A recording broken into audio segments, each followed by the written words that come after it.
Ovdje na kanalu Proizvodnja voća i povrća trudimo se da donesemo što korisnije savjete vezane za uzgoj, kako bi svi oni koji se bave vrtlarenjem imali što bolji uspjeh. Testiramo različite načine uzgoja, prihrane i obrade zemljišta, pa naša iskustva prenosimo putem video savjeta.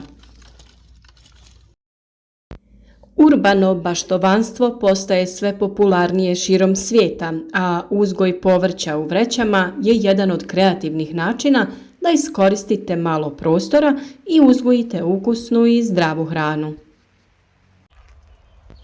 Naravno da smo i mi isprobali ovaj način uzgoja i sa vama već podijelili video o uzgoju krompira u vrećama.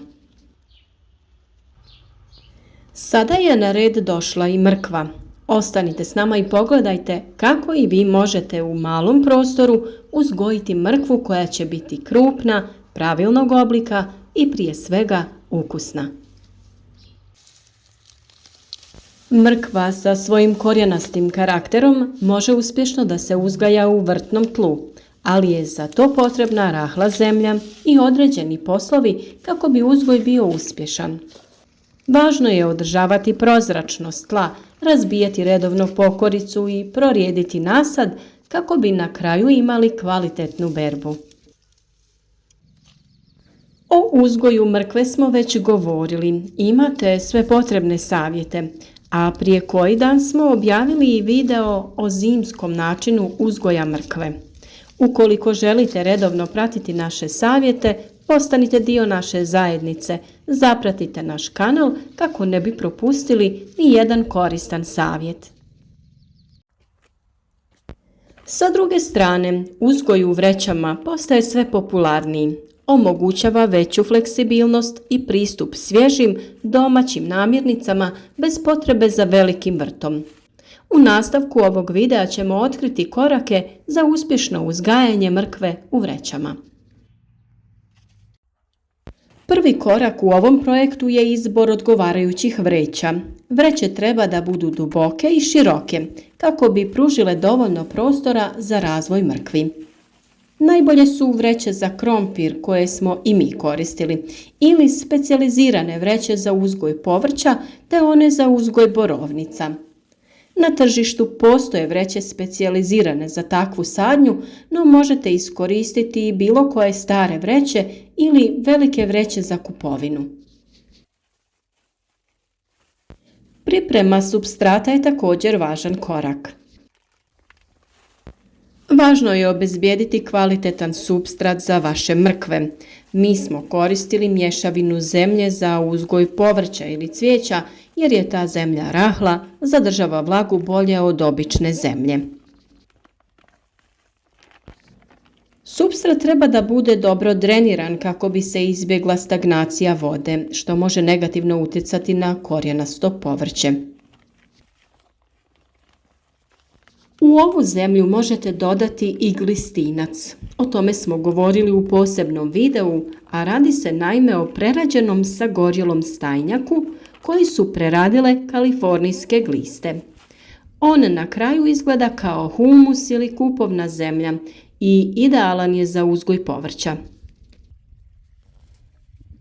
Mi smo naše vreće sa mrkvom stavili u plastenik, ali se jednako tako mogu držati i u vrtu.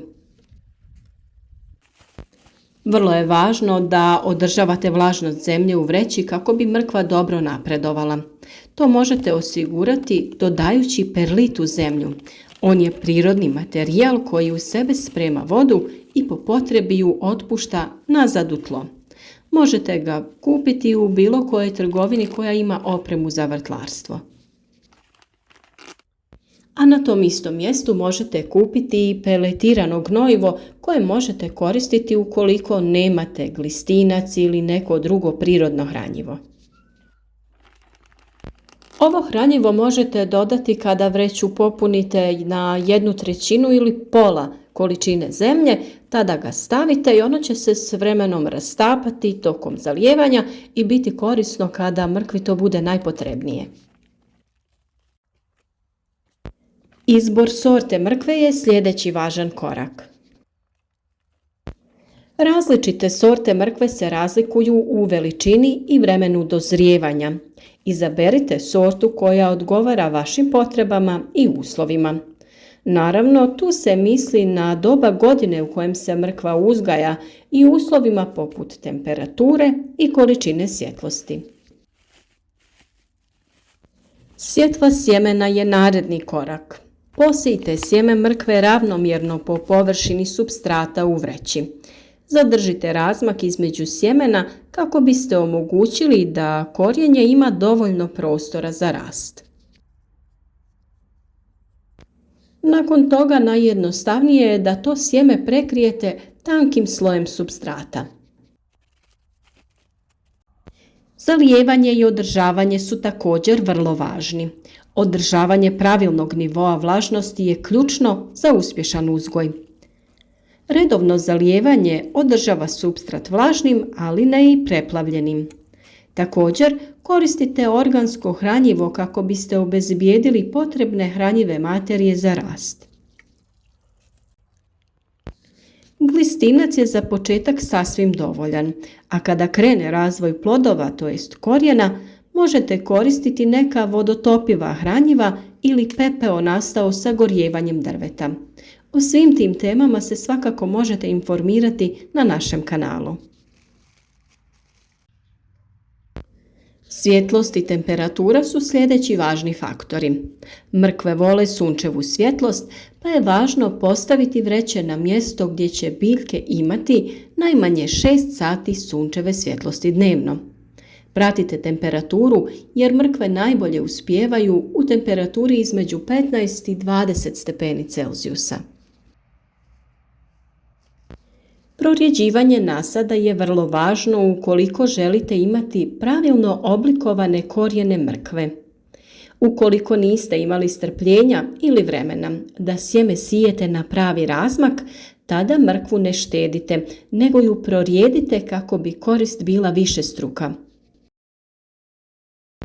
Sve one mrkve koje izvadite uklonite sa oprezom da ih ne oštetite. Na taj način možete ih iskoristiti da ih presadite na neko drugo mjesto ili u drugu vreću. Vrlo je važno da cijeli korijen presadnice bude ravno postavljen u zemlju kako bi i on bio pravilnog oblika. Inače ćete dobiti korijenje koje je izobličeno. I to korijenje je naravno iskoristivo, samo je estetski manje privlačno.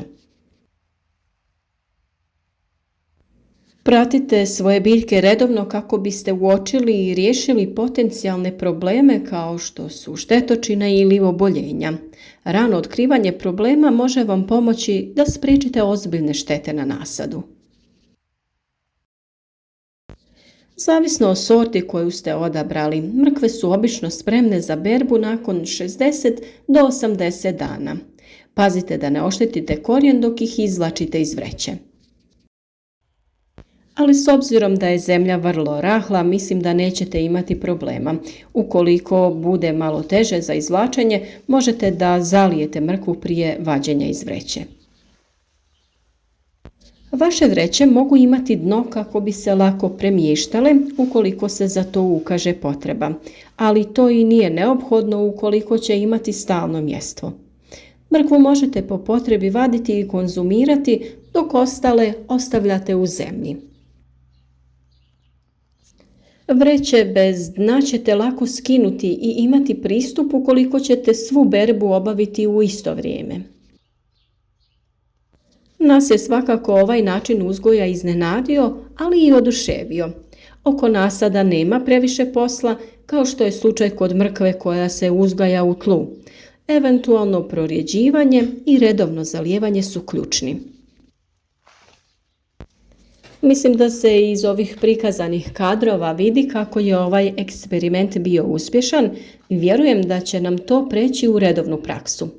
Posebno je dobro što na ovaj način sa vrećama sprečavamo dolazak štetnika kroz zemlju koji bi narušili izgled i kvalitetu mrkve. Gajenje mrkve u vrećama može biti zabavno i korisno iskustvo koje vam omogućava da uživate u svježem povrću bez obzira na veličinu vašeg prostora. Slijedite ove korake, budite strpljivi i brzo ćete uživati u sočnim ukusnim mrkvama iz sopstvene bašte. Naš rad i trud nagradite tako što ćete ostaviti like. Pišite nam u komentarima ako ste isprobali ovaj način uzgoja. Preporučite naš kanal prijateljima koji žele biti uspješni u uzgoju biljaka. Do sljedećeg videa šaljemo vam svima puno pozdrava i družimo se i dalje. Zajedno uzgajamo zdravo i kvalitetno voće i povrće.